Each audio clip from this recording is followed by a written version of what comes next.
presidenta. Buenos días a todos. Muchas gracias por la asistencia del público.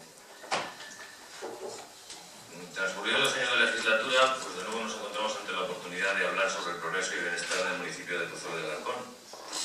La gestión realizada por la alcaldesa, el ayuntamiento y el equipo de gobierno municipal y sobre el grado de desarrollo y cumplimiento de las diferentes políticas públicas en el último periodo, sin tener que atenernos a una cuestión concreta, como ocurre en los plenos ordinarios, y sin la limitación de unos pocos minutos que se suele dar. Escuchando a la señora alcaldesa, bueno, una parte del discurso es prácticamente el mismo que se dio el año pasado, una parte. Y parece que estamos hablando sobre un jardín que estuviéramos cultivando, pero ustedes pues parece que lo ven desde lejos, que solo ven las flores, que solo interesa el aspecto estético. Pero creo que interesa mucho también lo sano que esté, la forma de cultivarlo, cuánto nos cuesta, etc. Entonces hay que hablar de todo. La ausencia de estas limitaciones en cuanto a atenerse a la cuestión y a los minutos no significa, sin embargo, que esto sea realmente un debate sobre el estado del municipio. En un debate debería haber intercambio de impresiones, réplicas, contrarréplicas, y esto sigue siendo, como el año pasado, una sucesión de monólogos a los que solo la señora alcaldesa puede replicar. Hemos intentado que este tema se cambie, pero nos hemos encontrado con la oposición del Grupo Municipal Popular, que, como es habitual, no es muy proclive a darnos la oportunidad de contestar a sus planteamientos. Este debate se encuadra dentro de la normativa que se establece en el régimen de gran población, del municipio de gran población, que está instituido en el título 10 de la Ley de Bases, y al que nosotros hemos planteado ya en varias ocasiones que creemos que no deberíamos estar sujetos. Creemos que realmente no está proporcionando beneficios al funcionamiento del ayuntamiento ni al bienestar de los vecinos. Además de las herramientas que este régimen pues, nos concede, solo está utilizando el ayuntamiento aquellas que sirven para dotar de menor transparencia al funcionamiento del ayuntamiento. Hay muchos asuntos que de otro modo trataría el Pleno y los ciudadanos tendrían acceso al debate. Sin embargo, pues, se están tratando en la Junta de Gobierno local en sesiones cerradas y cuya deliberación es confidencial. Se publican los acuerdos, pero realmente pues, no es lo mismo que escuchar en el Pleno cómo se debate al respecto. No se han llevado a cabo, sin embargo, las opciones o las herramientas que dotarían de mayor transparencia, pues el Consejo Social de la ciudad o el Reglamento de Participación Ciudadana. De hecho, incluso nosotros hemos presentado una moción para aprobar una de esas herramientas que este Pleno ha votado en contra, yendo incluso pues, contra el EGEM, con lo cual nos hemos visto obligados a presentar un recurso contencioso administrativo de cuya tramitación pues, estamos pendientes. Pues bien, en estas condiciones solo cabe que cada uno exponga su opinión sobre estos temas. Y en cuanto a los conceptos que se señalan como objeto de este debate, pues progreso muy poco, en algunos casos retroceso, y bienestar por menos que antes. Respecto a la gestión realizada por la alcaldesa, el ayuntamiento y el equipo de gobierno, la verdad es que ha sido una gestión para salir del paso.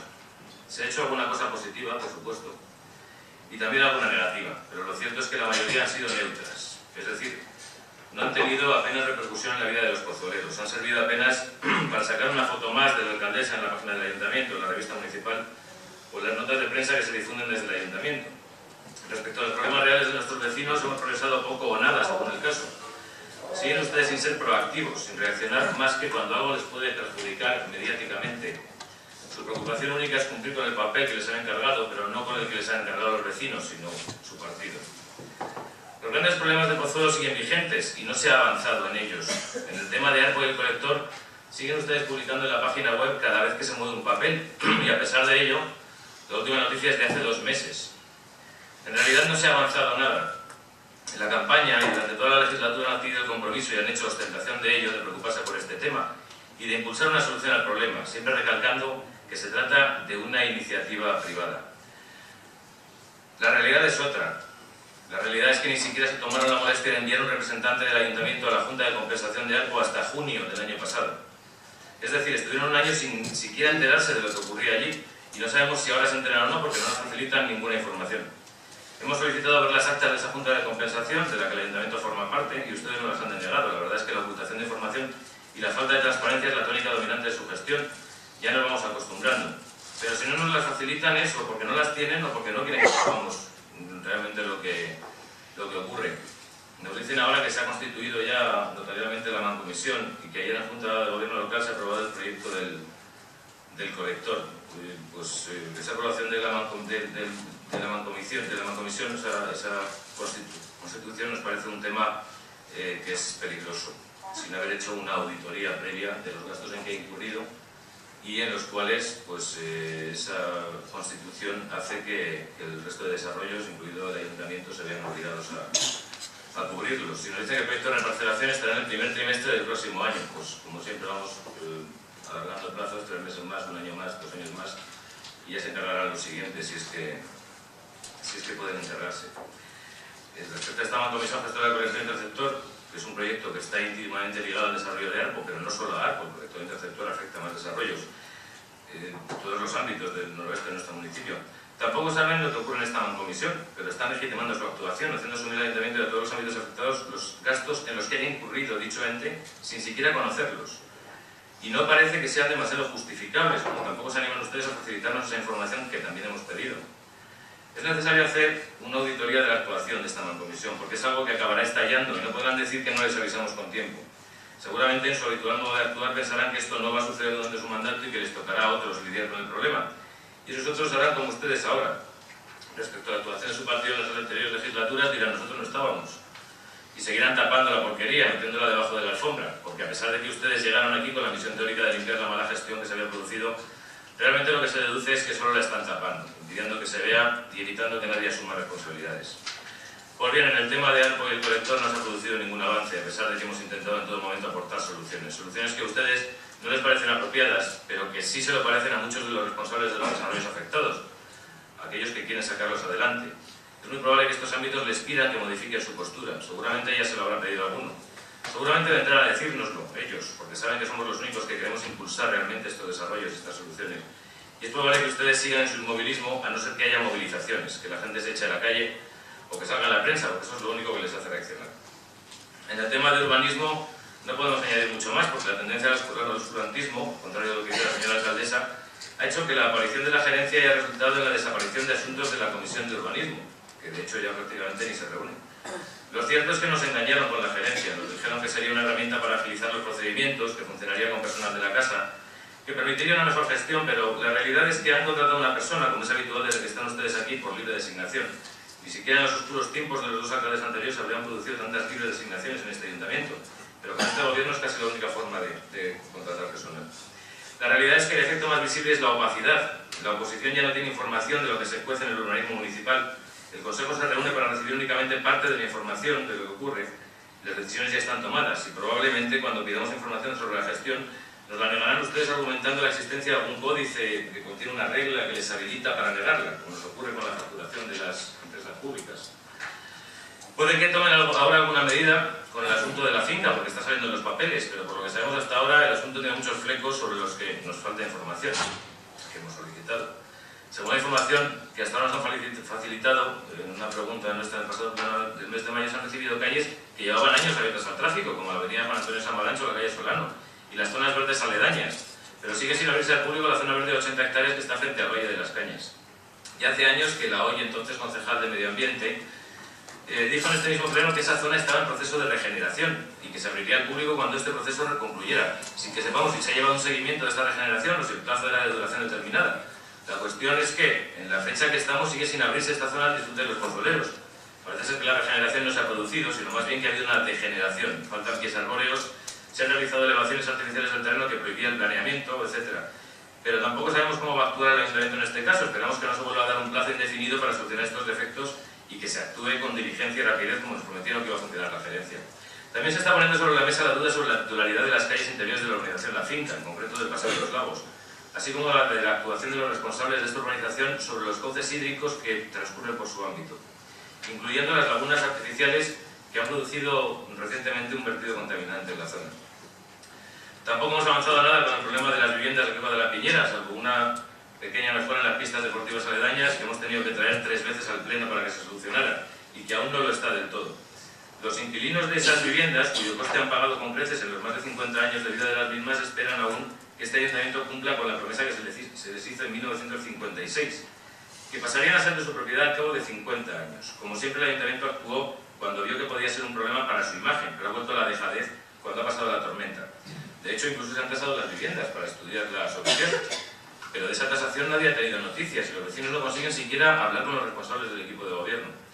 Entre tanto, las viviendas se siguen deteriorando por la falta de mantenimiento del ayuntamiento y la imposibilidad de inversión de unos inquilinos que no saben cuánto tiempo más podrán seguir viviendo allí. Y es que en este caso, como en el de Arco, el colector y otros muchos siguen ustedes dejando que pase el tiempo, esperando que llegue el final de la legislatura para partir a sus destinos con la tarea cumplida y dejar los problemas a los que vengan. Y mientras los vecinos ven cómo sus problemas no solo no se solucionan, sino que se agravan porque este tiempo corre en su contra, los cooperativistas de Arco se arruinan. Tienen que devolver a Hacienda lo desgravado, tienen que luchar con las aseguradoras para recuperar su dinero. Los inquilinos de Coca ven cómo sus viviendas degeneran sin poder hacer nada. En fin, su pasividad va en contra del bienestar de nuestros vecinos, pero les va dando a ustedes oxígeno para llegar a su destino. Esto también ocurre con otro asunto de importancia en nuestro municipio, como es el Monte de Pozuelo. Hace ya algunos meses que no sale el asunto en los medios y están ustedes tranquilos, a pesar de que saben que se están produciendo actuaciones que deterioran el entorno. Que con la excusa de hacer cortafuegos se están pasando arados que inhabilitan los caminos y que perjudican al entorno natural de la zona, su flora y su fauna. Pero como no es noticia, pues les da igual. Ya pedimos en su día una comisión que vigilara el monte para que el ayuntamiento estuviera informado en todo momento de los problemas que pudieran surgir. Pero claro, eso les podría obligar a actuar y ustedes no están dispuestos a someterse a ninguna obligación, ni siquiera a cumplir con la de defender los bienes públicos que son los de todos los ciudadanos. Pero como ya no es noticia, como la actuación no daría para foto y nota de prensa, pues no interesa. Ni siquiera sabemos nada de la recuperación de los caminos cerrados ni de la investigación sobre la titularidad del resto. La situación es semejante a la de la fuente y el lavadero de la Poza, cuya rehabilitación prometieron ustedes en este mismo salón de plenos. Supongo que lo dejarán para cuando queden unos meses para las elecciones, porque eso sí que da para fotos, pero deberían tener en cuenta que el tiempo también en este caso juega en contra de los intereses públicos. Esa instalación se sigue deteriorando y no se protege, y su rehabilitación será más costosa y menos efectiva cuando más tarde se haga. Respecto a las obras de la estación, pues la verdad es que ya hemos hablado de ellas en varios plenos. Había un proyecto de remodelación del barrio completo que tenía 7 millones de euros de presupuesto, se ha reducido a 700.000, haciendo otra serie de obras que todavía no nos han explicado ustedes cuáles son, que algunas de ellas son entradas en los aguas y en otras zonas. Sin embargo, el barrio, por lo que han hecho es un lavado de cara, que además ahora parece que tiene salpicaduras, porque 2 días después de haber terminado teóricamente las obras y de que estuvieran allí haciendo fotos, pues resulta que están abriendo de nuevo zanjas en zonas que estaban teóricamente terminadas, en asfalto, en aceras. Parece que hay algún problema y no sabemos en qué situación está esto. Les felicito por la iniciativa de construir un aparcamiento en la estación. Solo 5 días, lo anuncian 5 días después de que presentemos la moción al Pleno, aunque es un tema que ya habíamos planteado previamente en varias ocasiones. Pero está muy bien, les felicitamos por ello. En cuanto a la empresa pública Subpasa, también les tenemos que felicitar por el anuncio de su disolución. Creemos que es una buena iniciativa. Pero sobre su desarrollo, pues, ¿para qué hablar? Sigue casi en la misma situación que hace un año. Aunque un poquito peor, como todo. A la falta de actualización de sus cuentas hay que sumar la poco efectiva actuación en la construcción de la única obra que tiene, la de 18 viviendas de protección en el barrio de Úmera. Vamos por la segunda empresa que abandona las obras sin terminar, y eso que ya expresamos nuestras dudas cuando se contrató a esta segunda y pedimos un informe que certificara la solvencia y capacidad de la misma para hacerse cargo. Sin embargo, ha vuelto a suceder otra actuación interminable que va en detrimento del bienestar de los ciudadanos. Y menos mal que no se han adjudicado aún las viviendas, si no podríamos estar ante casos semejantes al de Arco, con ciudadanos concretos que no pueden acceder al uso de sus viviendas por la mala gestión municipal. En este caso el perjuicio es genérico, sabemos que hay 18 perjudicados, pero no sabemos quiénes son. Por si fuera poco, el oscurantismo también se ha adueñado de las cuentas de esta empresa. Hemos solicitado un listado de las facturas pagadas por la misma, pero ustedes nos lo deniegan diciendo que tenemos un representante en su consejo de administración que es el adecuado para solicitar la información. Y resulta que cuando este representante lo solicita, le dicen ustedes que no se la dan en virtud del Código de Comercio, que dice que la contabilidad de las empresas es secreta. Esta es la transparencia de la que ustedes presumen. Lo peor es que esta ocultación de datos, esta opacidad, nos hace pensar que se oculta algo, porque no encontramos otra razón. Hablan de la protección de datos, pero si solo queremos un listado de las facturas abonadas por la empresa, con su importe y concepto. ¿Es que atenta esto contra la protección de datos? De verdad, ¿de qué suena excusa? En relación con la Concejalía de Medio Ambiente, pasa un poco lo mismo, un poquito peor. Seguimos con los mismos problemas con las fuentes, no funciona ni la recién instalada en la estación, y eso que se ha llevado casi 1/3 del presupuesto. La genial idea de fortificar las de la Plaza del Padre Bayet con jardineras no parece que haya dado resultado y siguen durmiendo el sueño de los justos. Por lo menos ha instalado alguna pérgola que en su día daba un poco de sombra y era menos inhóspito el paraje. Por cierto, que hemos tenido que insistirles para que repercutan en la empresa constructora los desperfectos que, por mala construcción, se están produciendo en el firme de la plaza y que se estaban pagando con cargo a los recursos públicos. Si la obra está mal hecha, hay que hacer uso de la garantía, pero deberían ser ustedes los que lo plantearan, si de verdad quieren defender los derechos de los ciudadanos. Seguimos pagando un dineral por la limpieza viaria y la recogida de residuos sólidos urbanos. No hemos tenido ningún éxito, a pesar de nuestra insistencia, en la barbaridad que representa este coste de este contrato. Y aún no sabemos cuál es el motivo de la defensa ultranza que hace el gobierno de su mantenimiento, aunque hay papeles por ahí que pueden proyectar algo de luz sobre el asunto, ya se verá. En cuanto a seguridad, movilidad y transporte, finalmente se llevaba a cabo ese proyecto de paseo bici que ustedes han querido implantar. Les habíamos solicitado que se replanteara buscando una finalidad más útil a su construcción, enlazando puntos de interés como colegios, la estación de cercanías, etc. Pero no ha habido manera. Seguimos con los problemas en el barrio de Las Flores, que se extiende a alguna otra zona, como la carretera de Úmera, donde hay personas que alrededor de la entrada del local de ocio se reúnen en las entradas de garaje e incluso intimidan a algún vecino, lo cual es una de las molestias que de por sí causa el sonido emitido por este local, atentando contra el bienestar de los vecinos, sin que parezca que podamos dar una solución. Respecto a deportes y fiestas, pues seguimos la tónica general, un poquito peor. Las instalaciones sobre las que hemos solicitado ya mejoras siguen en el mismo mal estado, pero se van sumando otras. El césped artificial del campo de la Sete, en el Valle de las Cañas, está en un estado lamentable que va a producir alguna lesión a los chavales que la usan. La cuestión es que el césped está ahí para cambiarlo. Hay rollos de césped que, aunque sean de segunda mano o de segundo pie, el problema es que no hay dinero para su instalación. El campo de hockey, que está al lado, en el cual presumíamos el año pasado de que habíamos celebrado la Copa del Rey, está en un estado tan lamentable que seguramente hará que la Federación no homologue estas instalaciones para el próximo curso.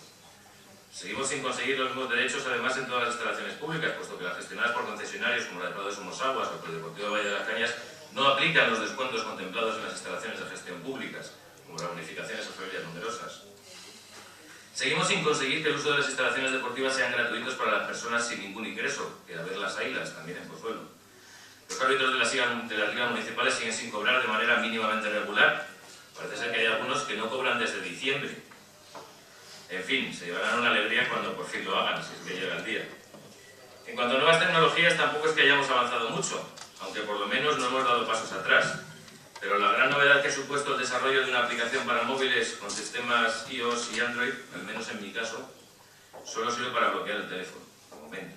Aunque habrá que mejorarlas. Las nuevas aplicaciones cuesta ponerlas en marcha, pero convendría probarlas un poco más antes de ponerlas en producción. Se ha ampliado la zona wifi, efectivamente, lo cual nos parece bien. Y se ha publicado un tablón de edictos que, aunque realmente no tiene valor oficial, pues es de agradecer siempre que se publique lo mismo que en el oficial. Pero lo que no conseguimos es que se puedan realizar los trámites de manera digital, realmente. Muchos de los trámites que se anuncian como posibles solo cuentan con la posibilidad de conseguir el formulario, que luego hay que presentar en alguna OAP. Para pagar tributos hay que introducir una serie de códigos que no siempre son fáciles de encontrar en las notificaciones, en fin. Sería mucho más positivo que cada vecino pudiera entrar con su certificado digital y encontrar toda esa información y trámites pendientes, así como que se pudieran resolver directamente a través de Internet. Por ejemplo, el plan de empadronamiento se podría obtener directamente en el momento con firma digital. Actualmente hay que rellenar un formulario y enviarlo digitalmente, eso sí, para que en el plazo de 10 días nos envíen a casa el volante por correo. Pues la verdad es que no parece que produzca mucho beneficio. Casi es más fácil acercarse a una oficina de atención al ciudadano, que en general funciona muy bien, y obtenerlo directamente. En relación con juventud, empleo, formación y ahora se adjunta el desarrollo empresarial, aunque esta última delegación se haya incluido en la consejería hace poco tiempo, lo cierto es que poca evolución también. Hace ya unos meses, en noviembre, se nos anunció, porque era una moción que planteaba que aprobáramos hacerlo, pero era sobre algo que ya habían puesto en marcha, la creación de una agencia de colocación, que yo iba a decir que a la fecha en que estamos no está aún en marcha, pero agradezco a la señora alcaldesa que nos haya aclarado que lleva 2 días funcionando. Aunque nos decían entonces que era inminente, pues la inminencia se ha producido. La verdad es que hacen falta soluciones. Como en otros casos, la situación de Pozuelo es un poquito peor. En el último año el paro se ha elevado en nuestro municipio en un 3,5% sobre el porcentaje que había. No es mucho, pero es un poquito peor. Y hay que tener en cuenta que, excepto en desarrollo empresarial, el actual concejal tomó las riendas a mitad de año, tras la triste desaparición de nuestro compañero Álvaro Espotorno, por el que quiero tener un recuerdo. Pero las cifras de cumplimiento son realmente llamativas. Únicamente un 36,66% en juventud, o un 30% 38,59% en desarrollo empresarial o el 41,69% de cumplimiento del empleo. El objetivo al final de empleo se salva por el exagerado 242,16% de cumplimiento en el capítulo de personal, que no alcanzamos a entender de dónde proviene y cuya aclaración solicitaremos en el momento oportuno.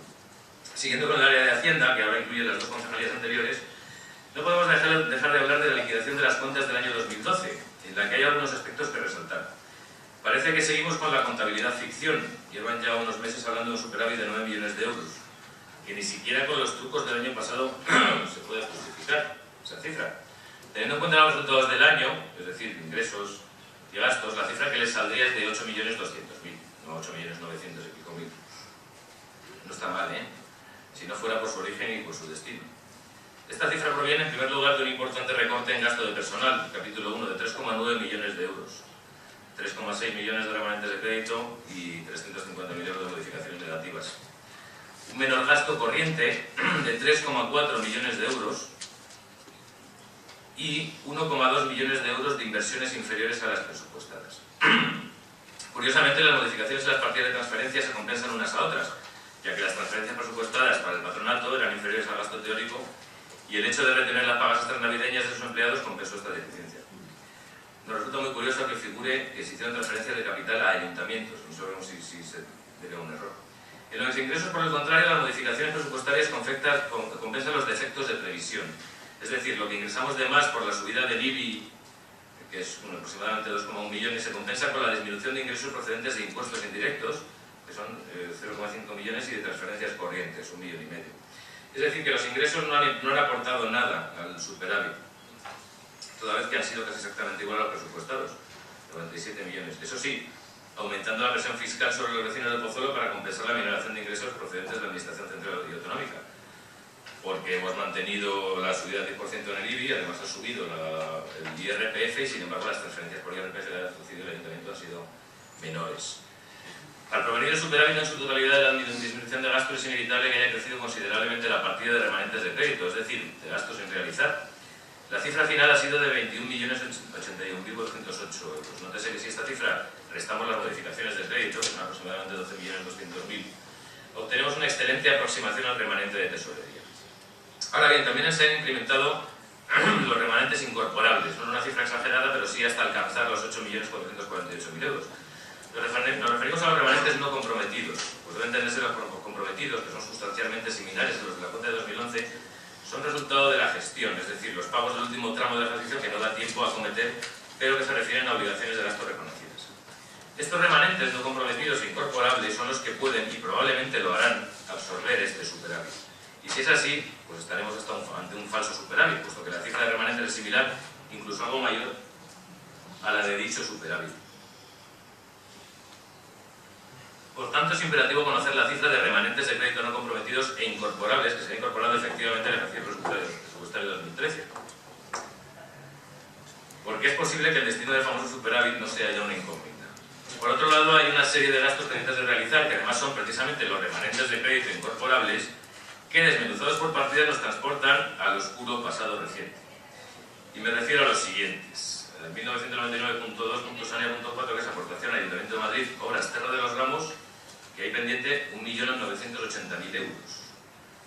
Urbanización y obras complementarias Valle de las Cañas, con 2.100.000 pendientes.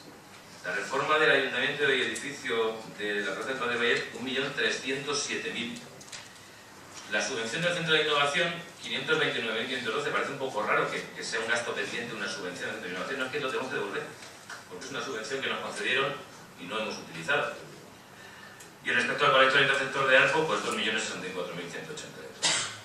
Como puede apreciarse, estas cifras por sí solas importan, sin el concurso de otras muchas partidas menores, los 8 millones de euros de superávit. Si estos gastos se acometen en 2013, quiere decir que el tan cacareado superávit no es sino el resultado de la demora de los pagos correspondientes a estos proyectos. Y eso, si no tenemos que adicionar, pues el pago de intereses de demora, como se acaban de abonar ahora, más de 128.000 euros. 128.000 euros de intereses de demora de alguna certificación. Si nos vamos al detalle de los mencionados proyectos, el SANEA 4 presenta una diferencia entre gasto comprometido y obligaciones reconocidas que equivale al gasto pendiente y unos ingresos equivalentes al gasto total. Pero en el DEPOR 1 falta financiación para 1,7 millones de euros y en EDIF 2, que era el de Padre Vallet, el total de los gastos pendientes carece de financiación. La partida para el colector, sin embargo, tiene su financiación realizada. De los datos expuestos parece claro que al menos 3 millones de euros el Valle de las Cañas y el antiguo Ayuntamiento van a necesitar financiación en 2013, que no existen los remanentes de tesorería, por lo que tendrá que cubrirlos el superávit. Si tenemos en cuenta que la parte de ese superávit que corresponde a los gastos de personal, los 3,9 millones, debe destinarse presumiblemente a amortización anticipada de deuda, entonces ya estamos en 6,9 de los 8,2 millones de superávit que tienen un destino marcado. Y puede afirmarse sin duda que la corporación actual sigue pagando deudas de las corporaciones anteriores. Así que todo el sacrificio que muestran las cuentas municipales en aspectos muy sensibles, sueldos recortados, gastos sociales en caída libre, cumpliendo el presupuesto de gastos del 88% con la correspondiente dirección del PIB, está condicionado por la necesidad de evitar que resuenen hoy una vez más los escándalos más notorios del pasado. En cuanto a las cuentas del patronato y de la gerencia, nada importante que reseñar. Notable que el patronato se le presupuestara mal la transferencia, que haya habido que corregirse después, pero que no se haya necesitado ese aumento de gasto por virtud de la incautación de las pagas extraordinarias. Y notable que a la gerencia se le haya revertido la transferencia de fondos para el colector, en un cambio de opinión legítimo, pero que hasta ahora no conocemos su justificación. Da cierto alivio la liquidación de PISA, si bien, como ya puso en manifiesto en su día, las deudas que ha tenido que asumir el Ayuntamiento por razón de disolución son de sonrojo. Mayor sonrojo, sin duda, produce que los gastos de esta empresa, que han sido fundamentalmente el sueldo de su única empleada, se hayan salido a posteriori, gracias a la declaración del marido de la misma en los tribunales, que se produjeron para pagar a una persona puesta con el único criterio de que nuestro ínclito exalcalde tenía que pagar favores de su marido. Eso ha declarado su marido en los tribunales. Esto nos da algunas pistas de por qué se niegan sistemáticamente a facilitarnos datos e información sobre esta empresa, sobre su facturación, sobre el destino de sus bienes, con argumentos tan peregrinos como el Código de Comercio y saltándose la torera al resto de la norma. En cuanto a Sumpasa, de su cuenta ya se han hecho observaciones como la falta de su actividad promotora, la desinversión en busca de liquidez, etc. Y bueno, pues ya hemos felicitado al gobierno y a la señora alcaldesa por el anuncio de su disolución. Respecto a la falta de transparencia sobre esta empresa, pues también hemos hablado ya. Hay un par de curiosidades en la cuenta, no carentes de importancia, pues como son el incumplimiento de gasto de los 10.000 euros que había para munición, que no sabemos si es que la policía se paga cada uno la suya, si es que no hacen prácticas de tiro, o es que han hecho como decía Gila, que son atado un hilo y tiran de la bala después de disparar. Algo más truculento y llamativo es el aumento en el gasto de agua, que pasa de los 310.000 euros presupuestados a más de 800.000. La explicación que nos dan en la Comisión Especial de Cuentas es que se trata de una fuga, pero es que no alcanzamos a entender cómo puede producirse una fuga de agua de $500.000 euros. Tendría que ser en una arteria principal de la instalación, es decir, no puede ser una instalación del ayuntamiento. ¿Por qué tiene que pagar el ayuntamiento eso? Bueno, esperamos que nos den ustedes explicaciones al respecto. Nos parece una cantidad muy importante y creemos que tendría que haber un seguro que cubra esto o algún responsable del desaguisado. O nos lo vamos a tragar tranquilamente. Me parece una cuestión muy grave, requiere una explicación. Pues sí, buena parte de este resultado de las cuentas se debe a la subida de IBI, aunque se ha compensado, como decía, con esas menores transferencias. Y esta subida, que fue inevitable en 2012, hubiera sido evitable en el ejercicio actual, en el que se ha mantenido ese 10% adicional que todos los mozoleros pagamos.